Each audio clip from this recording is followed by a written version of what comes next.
you to the PTA Board of Education Candidate Forum. I would like to start by thanking the school PTA presidents for their coordination of this event, and in particular Kristen Bonacci for her efforts in putting all of the pieces together, along with members of our tech team here at Newtown High School. Just so you are aware, this event is being recorded and live streamed this evening.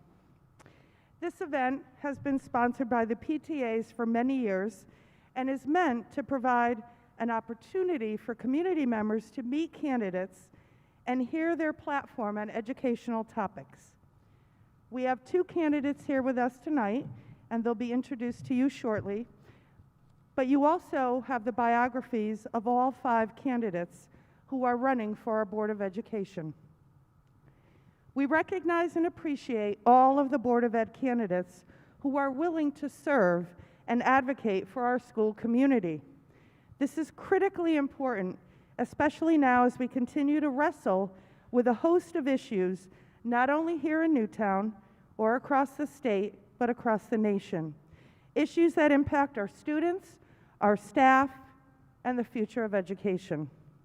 We know how much Board of Education members take on for the benefit of our students, and we celebrate the immensely important role they have played and will continue to play. Our moderator this evening is none other than Jason Edwards, Newtown High School social studies teacher, and what we have often referred to as the voice of Newtown. As I'm sure you have heard Jason in the booth during football games and at other high school events. As always, we appreciate Jason taking the time to be here with us tonight. But before I turn it over for Jason to make introductions and discuss the process for this evening's forum, I thought it would be highly appropriate tonight to share the commitment statement that is read at the beginning of every board meeting. As citizens of our community, we will conduct ourselves in accordance with Newtown's core character attributes as displayed in our character tree. We will be responsible for our actions and show respect for each other. We will interact peacefully, productively, and politely. We will be trustworthy and honest and show compassion toward others. Newtown's continued success is contingent upon our ability to persevere, to follow through with our commitments, and to stay focused on the greater good. Thank you all, and now I would like to turn it over to our moderator, Mr. Jason Edwards.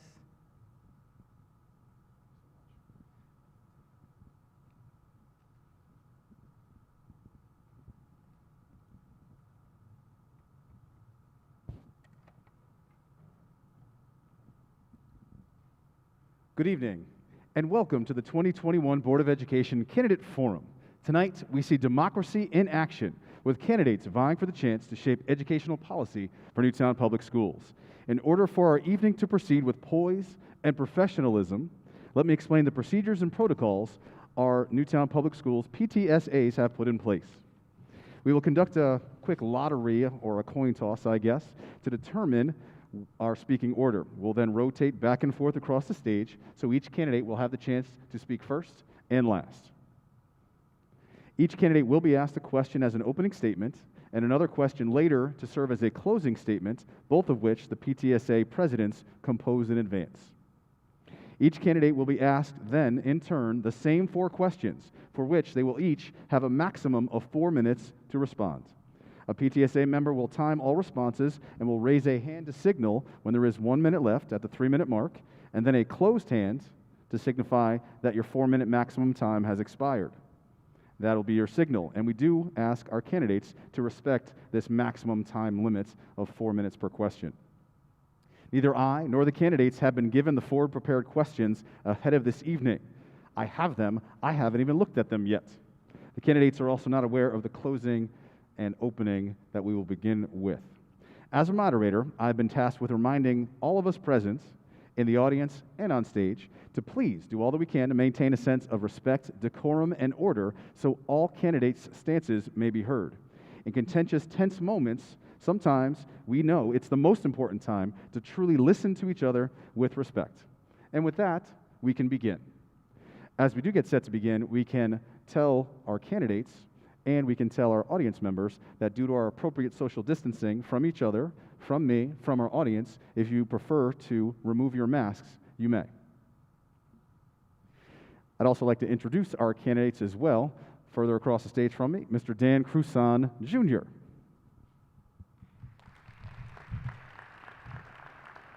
And closer to me on stage, Jennifer Padilla.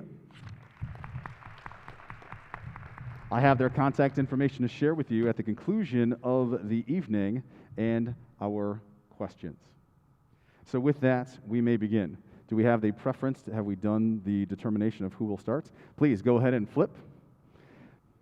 We'll do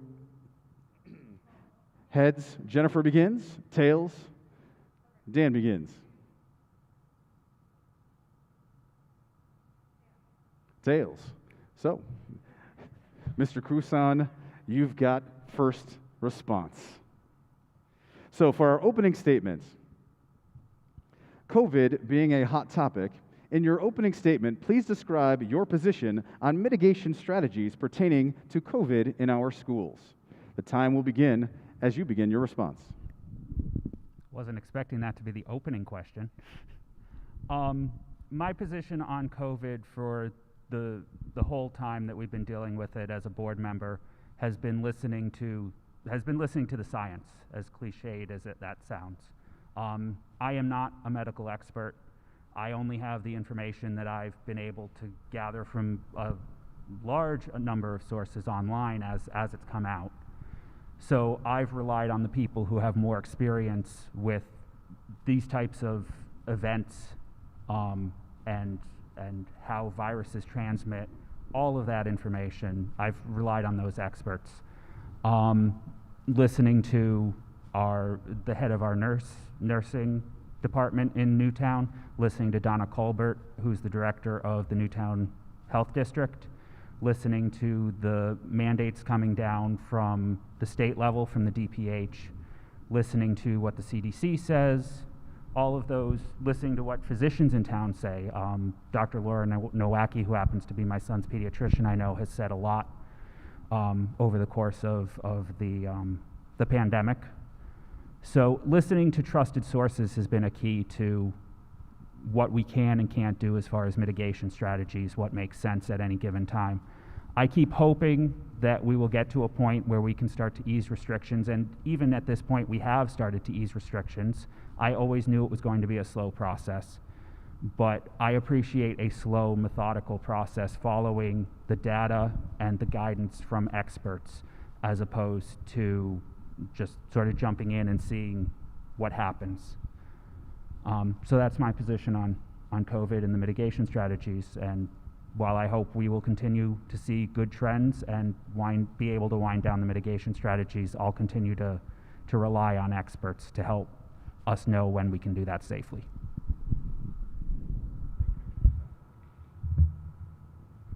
Thank you, Mr. Cruson.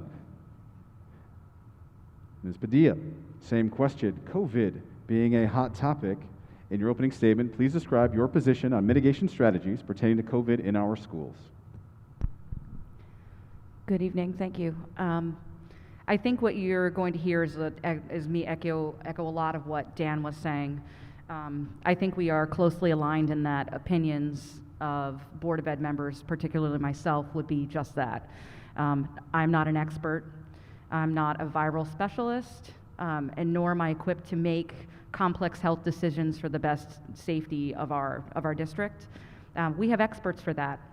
We have lots of scientific studies, peer-reviewed studies that help guide us as a district. We have the CDC and the WHO. We have Donna Colbert. Currently in place, we have masking and vaccination mandates that come directly from the state. Those bodies are trusted with these decisions for a very good reason.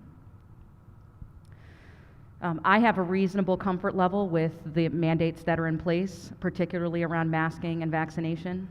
I am someone who errs on the side of health and safety. I want to keep all of our kids and our staff safe. I believe vaccinations work, and they are used for a very specific purpose, and I support that. I think there are a lot of variables involved in reducing the mandates and the regulations that are in place. I've seen a lot of thought put into that process, particularly around the return to school plan. I have reasonable faith and comfort in the experts that our district employs, and so I'm in full support of the regulations we currently have in place. I also hope that we're able to relax some of these restrictions soon. I think it's very easy to say that no one wants to spend 6 hours in a mask, and so I greatly look forward to the day when we can take the masks off and relax some of these restrictions.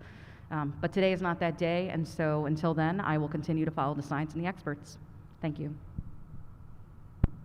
Thank you, candidates, for your opening statements. And now we dive into our rounds of 4 questions where we will rotate. So that means, Mrs. Padilla, you have first crack at our first question. How do you prioritize and support the administration and teachers to close the learning gap between students in our schools due to the pandemic?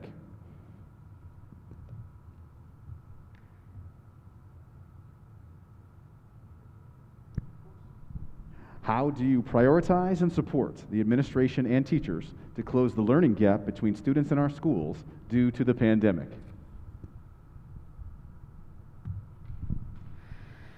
So let me start off by saying that I'm definitely seeing, in terms of the standardized test results over the last year plus, that there is a gap. And I think that our administration is trying incredibly hard to determine the size of that gap and the strategies used to close it. The Board of Ed is uniquely positioned to assist in creating the policies and working with experts in curriculum and instruction to bridge that gap. And I've actually had the pleasure of sitting in some of those meetings recently. And I have to say that we have fantastic administrators pointed at it. Frank Porcaro is trying to institute new programs, put them in place so that our kids are moving forward toward growth and success. I think a lot of the support needs to come also from PD, professional development for teachers, so that they are able to use some of these new tools like our iReady program. iReady is a standardized assessment that is the next level from the NWEA assessments that we've had in place, and it gives our staff a unique ability to immediately action on results and areas of challenge, and I think that that's going to be critical as we move forward to bridge some of the gap areas that are identified. And I see the Board of Education as just an arm to help them facilitate that process and also work with them to find new and creative solutions to bridging that gap. We have a lot of different areas in which the Board of Education can help with policy and things like that, but really it's working with people who have the expertise in curriculum to help bridge those areas. And I fully support those efforts and will plan to do everything I can to support our educators, because the kids are not the only ones who are struggling here. Our staff in our schools are working as hard as they possibly can in incredibly challenging circumstances, and they need our support just as much as our kids do. Thank you. Thank you. And Mr. Cruson, I am certainly happy to repeat the question. Could you please? Sure. How do you prioritize and support the administration and teachers to close the learning gap between students in our schools due to the pandemic? Thank you. So I'll probably sound a bit like a broken record, both in answers I've given across the board and to Ms. Padilla in this, but as I was preparing, I realized a lot of my answers say the same thing, which is trust the experts or listen to the experts. In this case, experts closer to home, being Ann Uberti, Frank Porcaro, teachers, staff, all the ones who work on the curriculum, that will be a very important piece of closing the learning gap, because as a board member, we need to listen to what they may suggest is needed and what they feel very strongly is needed, especially come budget season. It's going to be important to hear what they need as far as resources, professional development, tools, those kinds of things, to help close the learning gap. Thankfully, we've already taken what I feel are some steps toward at least identifying the problems, if not addressing them. One of the reasons why what was it, about a month ago when we approved the iReady test, one of the reasons why I ultimately voted for it, and I will admit I went into that meeting feeling pretty strongly that we shouldn't change the test. But one of the things that was said that meeting that changed my mind was the fact that we were told that the NWEA test does not give actionable data, and that both Ann and Frank felt very strongly that the iReady test would give the teachers the tools they needed to help address what they were seeing in the test, or the problem areas they were seeing in those tests. So I feel like iReady was a tool that was needed to help address this concern. I also think we need to support, the board needs to support the need for potential new interventionalists, support special ed, those areas that will be used to help students more directly as needed. And I also agree that professional development may be needed, especially around new tools that we're instituting. In addition, again, it's going to come down to addressing, listening for when staff find tools that are helpful. Listening if parents come forward with tools that they think would be helpful. I do believe that parents can play a part in suggesting things if they know of things to the board. So I'd always be happy to see an email come in from a parent saying, we found this tool, maybe it's something we should consider, and asking the question down the line, is it a tool? Especially if it comes with evidence to back it up, or an explanation saying this is why this tool is important. So that's really what it comes down to. It's going to be listening to the experts, watching the data. I did say, last board meeting, that the data was disturbing that we saw from the standardized tests. So watching that data carefully as we go forward and using the tools available to identify what we can do to help students. Thank you, candidates. There's a quick turnaround with only 2 candidates on stage, so perhaps taking a moment to catch a drink if you'd like. This would be appropriate before we move on to our next question after an opening and a first round. It's great to see so many fans, family, and friends of Newtown Public Schools here in the audience, including some of our students coming out to not only show their support of the process, but also to learn about their school system. And here we are. Mr. Cruson, you get first crack at the next question, the second of 4 that we have this evening.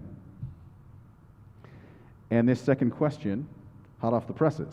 With the hiring of the district's new Diversity, Equity, and Inclusion Coordinator, how will you specifically support him in his new role? So I want to start by saying that when we got the email that the interview process was starting for the new, for the coordinator of Diversity, Equity, and Inclusion, I immediately emailed our board chair and said, there's going to be a board member on that interview committee, and it's going to be me, right? So I've supported this position from the get-go. I feel it is an important position for the district. I stand behind the candidate that we picked. He said a lot of things in the interview process. It was a long interview process. We interviewed a number of people, but he said a lot of things that I appreciated. And he's someone that I genuinely want to get to know. I'm hoping there are many ways I'm hoping he can help the district or work with the district. Unfortunately, I'm afraid I might overload him if I was to take charge of all those. So I'm glad Dr. Rodrigue will be handing him his projects. But as far as supporting him, it's going to be making sure he has the resources he needs, being a vocal a vocal, I guess a cheerleader for him, being vocal about my support of him, making sure people know that I support him and the work he does, even when he comes to the board and says, "You're doing this wrong, we need to change this." And trying to help people understand why the role is important. I'm hoping, in my work on the policy committee, we lean on a lot of experts, and recently we've had to work with racial policies. I'm looking forward to working with him when those types of policies come forward, because again, I don't know what I don't know, and I appreciate having an expert who can help us see what we need to change in our policies to bring diversity, equity, and inclusion forward. I look forward to seeing his input on the curriculum as it comes forward. And I want to cheerlead everything he does and make sure that we're doing the right things to move the district forward along the lines of diversity, equity, and inclusion. Thank you. Ms. Padilla, the same question to you. With the hiring of the district's new Diversity, Equity, and Inclusion Coordinator, how will you specifically support him in his new role? That's a great question. As someone who really supports a strong, inclusive school environment that focuses on diversity, equity, and inclusion, I believe that working with our new DEI coordinator, Wes Johnson, has to be a priority. We need to support him by way of resources, yes, but it's also in standing firm on the need to continue the work in the areas of diversity, equity, and inclusion, where he needs people on the Board of Education to be strongest. We can work with him and our district to create a clear plan with measurable goals, time-sensitive goals, and focused on celebrating all students. That is so critical for our success. We can work to create a culturally responsive curriculum. We can help him by identifying stronghold groups in each of our buildings that will work with him to both acclimate students and staff to that work, and also actively support him in the community. We can get the community involved in that work. We can use parent groups. I'm actually currently on the Parent Educator Advisory Council for Diversity, Equity, and Inclusion, and that group has so many great ideas to help Wes be successful and to help DEI work in our school community and just in our community at large be strong and successful. This needs to be a main focus in our district. I think it's incredibly important to remember that the work starts now. The hiring and all the work that led up to this, that was just the opening volley. This is where the hard work comes in. This is where people need to stand up and do what's right for our community. And I just really look forward to having the opportunity to be part of the group that does that. I will do everything I can to support Wes Johnson and our school district. Thank you. Thank you, candidates. That was question 2 of 4. Once again, if you want to take a moment to gather yourself and get a drink, I can share some contact information. If throughout the evening you feel, anyone in the audience, if you feel that there are questions about topics that haven't been asked and you would like to hear what the candidates think about them, our candidates have provided their contact information, and please feel free to contact the candidates directly. You can reach candidate Padilla at jennifer4newtown@gmail.com and candidate Cruson at dancruson4newtown@gmail.com. That is the number 4 in the middle, jennifer4newtown@gmail.com, dancruson4newtown@gmail.com. We move on to question 3. Candidate Padilla gets first crack at this one. And our third question: with the number of academic and social emotional needs with our students following the pandemic, tell us how you would support the concept all means all and nobody slips through the cracks. That's a fantastic question. I'm still learning a lot about some of the specific areas in our school district.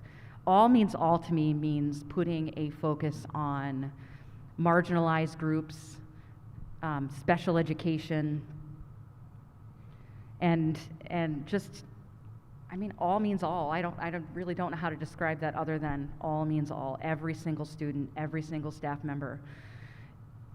The Board of Education is responsible for maintaining a good public elementary and secondary education, and that needs to be equitable across of all areas. It means taking a look at whether our special education process and supports are good and that they continue to evolve as the time and the needs of our district evolve. To me, that also means the work that we're just starting on diversity, equity, and inclusion. It means continuing to improve our buildings and make them ADA compliant so that students that may have mobilization needs are able to access our facilities and our various programs. I can think of a million ways to start to tackle those things, and since we only have a 4-minute time frame on each question, I will say that, you know, we have some fantastic experts in all of these areas, either poised to start or already working with our district. And one of the critical components, given our current budget constraints, will be to work with people like Kristen, our grant writer, to help us fund some of these critical areas. Every year, the monies we receive, the support we receive from the state and nationwide dwindles, and it requires critical minds and creative solutions. And I will continue to support and work toward finding those and implementing them in the district. Thank you, Candidate Padilla. Candidate Cruzan, with the number of academic and social emotional needs with our students following the pandemic, tell us how you would support the concept all means all and nobody slips through the cracks. So I firmly believe that no one should slip through the cracks. We need to make sure that we are doing the best for every student in the building, regardless of any other criteria. If they're a student in our building, we have a responsibility to give them a quality education. That means multiple things, and it spiders into even the other two questions that we've already discussed. As I said before, closing the learning gap is going to require supporting interventionalists, special ed, those people who help kids who might be even a little bit behind where they should be for a grade level and help them catch up. It's going to require work on diversity, equity, and inclusion. We have to make sure every student in the buildings feels safe and that they are coming to school wanting to be here, wanting to learn, with nothing distracting them from their ability to do the best that they can. That will require more resources. It seems like we always need more resources. That seems to be a key that I've seen through years of being on the board and even before being on the board. But it's even more important now with the pandemic having caused disruptions. So it'll require supporting more resources, more staff, even beyond interventionalists and special ed staff. We are already seeing a need for more counselors, for more of the mental health aspect support. We've had rooms put into mindfulness rooms put into some of the buildings. That's a great program that's helpful. So supporting those types of programs. And like Ms. Padilla said, Kristen Larson has been great. I am so happy that I supported her all those years ago when we said we needed her. She's done a great job of finding grants. I have no clue where she finds some of these, but she does, and they are very helpful to have. And it's a great way that we can support some of these extra needs without talking about having to cause the budget to spike and taxpayers pay more in a time when a lot of people are concerned about that. So I'm really very thankful for the work that she does and everything that she has brought to the table so far and what I know she will bring to the table going forward. So that's pretty much making sure that the board is supporting those initiatives and finding ways to get the resources into the buildings where they're needed and making sure the buildings are safe spaces for the students. Thank you, candidates. We will have an opportunity to ask one more of our nobody you've seen them surprise questions, and then we'll proceed to our closing statement after that. We do have one more round of these super secret questions. Dan Cruson, you get the first crack at our fourth. As a Board of Ed member, you will inevitably have a difference of opinion with teachers, administrators, parents, and fellow board members. How do you feel these differences are best addressed to best serve the needs of the students? I can attest to the fact that it's inevitable because it has happened. I don't enter any discussions. Well, I try not to enter any discussions with preconceived notions, but even if I do enter with some thought in my mind, I have had times where my mind has been changed. Especially discussions with other board members. There have definitely been board meetings where I've walked in knowing how I was going to vote, and a board member has changed my mind. It's being able to walk into those discussions, though, ready to listen to the other side, listen to what they have, look at whatever data they bring to us, whatever information I might not have had previously, has been important for me being able to either compromise or at least say, you clearly have very valid thoughts, but I don't quite feel the same way. Maybe there's a middle ground we can come to. It works. And then trusting the experts. If I go into, say, a policy committee meeting to work on a policy, thinking that I know one way and the expert says, well, no, this is why it should be this way, being able to listen to that has always helped keep it from becoming confrontational. I respect everyone's difference of opinion with what I may think. I hope that they approach it with the ability to have their mind changed. But I try not to make it a confrontational approach. And in the end, if we don't agree, that's why we're a board of 7 people. We vote, it falls whichever way it falls, and I walk away saying, well, I made my point. I voted the way I felt I needed to in the best interests of the students, staff, whatever.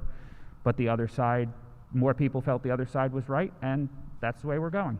It doesn't help to dwell on those types of things, and it doesn't help to sort of go out and stamp my feet and throw a tantrum outside of the meeting. So with those approaches, I've found that I've been able to work with everyone on the board to date, any staff members that I've interacted with, any students, anyone I've had to work with on the board. Thank you, candidate Cruson. Candidate Padilla, as a new Board of Ed member, you will inevitably have a difference of opinion with teachers, administrators, parents, and fellow board members. How do you feel these differences are best addressed to best serve the needs of the students?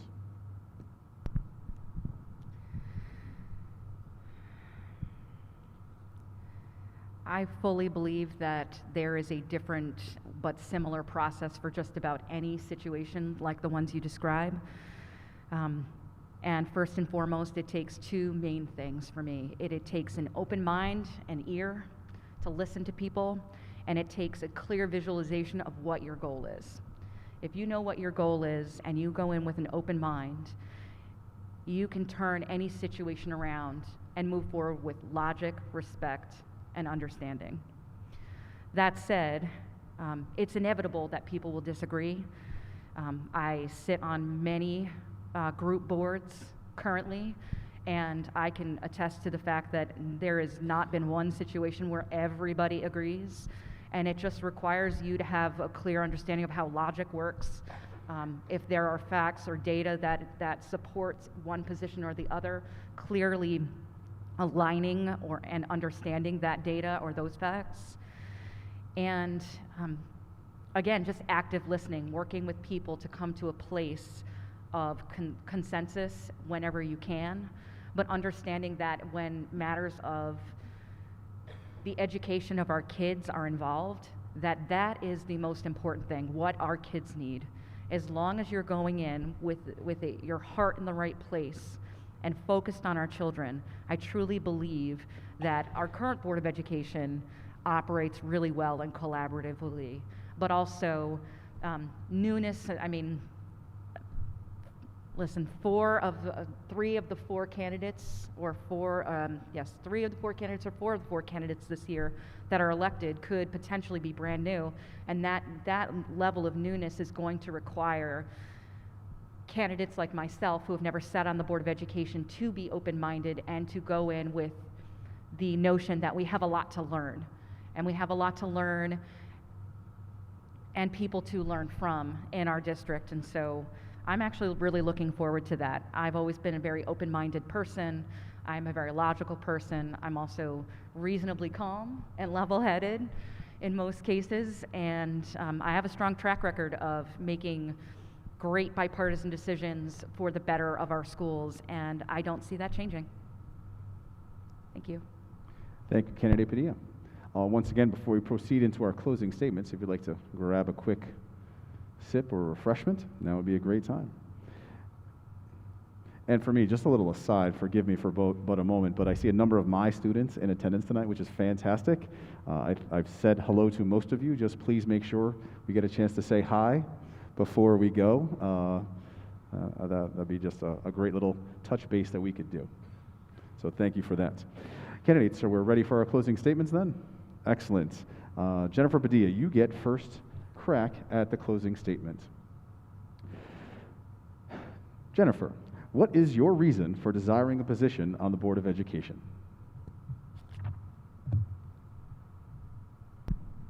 Jay, I have lots of reasons. I had to write them down because I knew that this is probably going to be a question that was asked, and I didn't want to miss anything. So those of you in the room, many of you probably know who I am. I've actually been volunteering in our community for the last 7 years. I've lived here for 13. I have 3 children. One has gone through all the way through Newtown schools. I currently have 2 daughters in Newtown schools, one in 4th grade at Hawley and one in 8th grade at the middle school. 6 years ago, I stepped up and said, I'll run for the Legislative Council. Why not? And when I decided to do that, my opening volley was, I really wanted to work on the Board of Education. I'm a lifelong learner. I really think our schools are fantastic, and I just wanted to be part of the group that made them better. And I was told by the Democratic Party, you're not quite ready yet. And you know what? They were absolutely right. I had not spent a considerable amount of time in our schools at that point. I listened, I asked a lot of questions, and then I rolled up my sleeves and I got to work. I joined a PTA board. I started with Kristen Bonacci, who's in the audience. We helped launch Newtown Education Foundation. I've been on a PTA board for 7 years. I've spent time learning and working with educators to learn how our schools are run and what is important to educators. I've learned to advocate. I've learned to fundraise. I've learned to listen and to support families. I've learned how our budget is created. I've learned that our school district, even though it doesn't always seem like it, is a truly diverse community. I joined our Parent Educator Advisory Council. I've been on that council for 4 years. There, I have learned more about budget creation and advocacy. I've worked to bridge partnerships and relationships with outside community organizations like our senior center, our community center, local businesses. I joined our district safety and security committee, and I learned about how important and how thoughtful our security plans are, how much goes into that, and how our school resource officers are a part of the fabric of our community. I feel such a deep connection to the Board of Ed mission. I know that work is complex. I know there's a lot of it, and I know it takes a special person to do it. It requires an open mind, intestinal fortitude, and a true desire to continue to learn and grow. I am that person. I am so ready.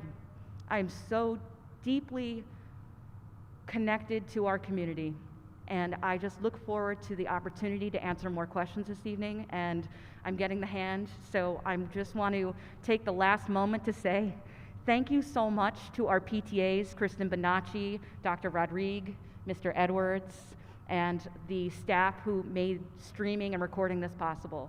Thank you for the opportunity to answer your questions, and I'll stay behind afterwards to answer any specific ones you guys have. Thank you. Thank you, Ms. Padilla. And lastly, for our closing statement, Dan, what is your reason for desiring a position on the Board of Education? So I was born and raised in Newtown. I went through the schools here, K-12, Hawley, starting at Hawley, ending here at the high school 20 years ago this year, or well, 20 years ago last June I graduated. I worked after high school through my college years. I worked at central office for the assistant superintendent. She pretty much made me a gopher. It was anywhere that they needed help, she tended to stick me. And so then I was away for 8 years and came back when it was time for my oldest to enter kindergarten. We said we wanted good schools. They weren't where we were, but we knew Newtown were great schools, so we came back. And then at that point, after about a year, I said, I was watching what was happening at the time. I'm like, I could be a contributing member to the Board of Ed. I have the experience, I have the knowledge, I have the historical background to be a good member of the Board of Ed. So a seat opened up and I slipped my way right in there. So I got about a year and a half of experience before I actually came up for election my first time.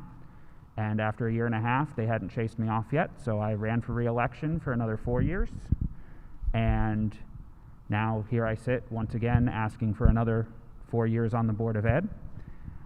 In my time on the Board of Ed, I've participated in many different areas. I've been on almost every subcommittee at one time or the other.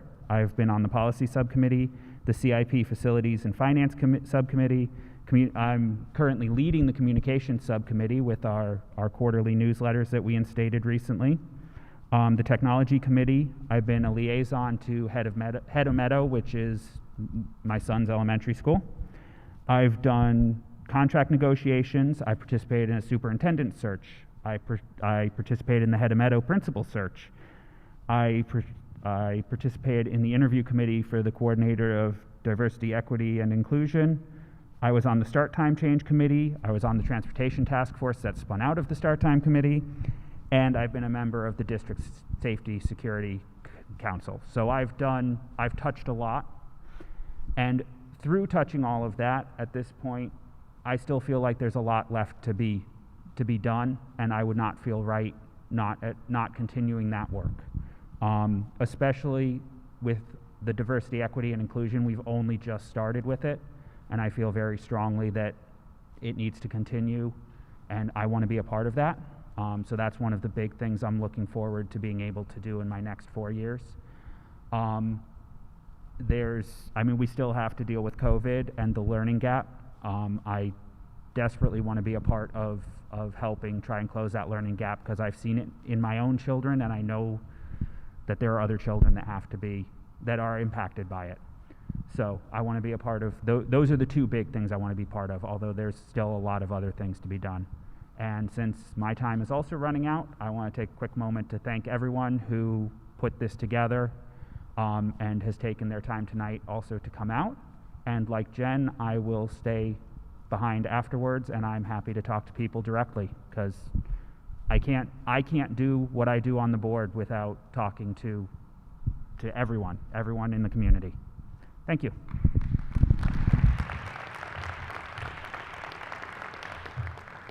Thank you, candidates.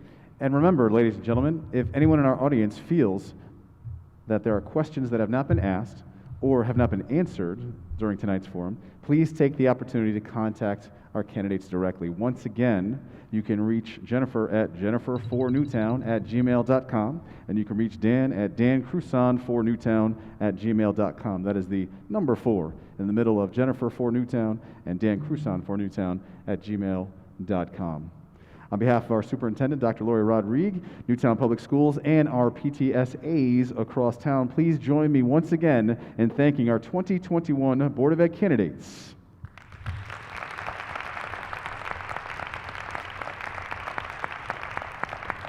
And let's not forget, polls are open Tuesday, 6 a.m. to 8 p.m. all over town, so get out and vote however you choose.